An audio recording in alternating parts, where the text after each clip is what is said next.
হরে কৃষ্ণ।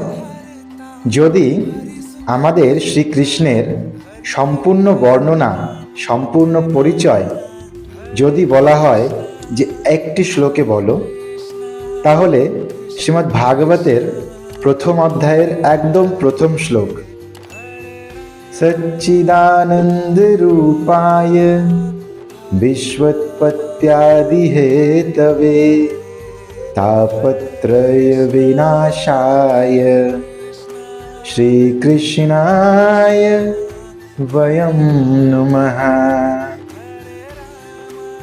অর্থাৎ সচ্চিদানন্দ রূপায়, সৎ, চিত और आनंद, সত্য, চৈতন্য এবং আনন্দ যার রূপ, বিশ্বৎপত্যাদি হেতবে, যিনি সমস্ত জগতের সৃষ্টি, স্থিতি এবং বিনাশের হেতু, কারণ, তাপত্রয় বিনাশায়, যিনি তাপত্রয় অর্থাৎ তিন তাপ, আধ্যাত্মিক, আধিদৈবিক আর আধিভৌতিক, এই তিন তাপের বিনাশ করেন, সেই শ্রীকৃষ্ণকে আমি বয়ম নমঃ নমন করি।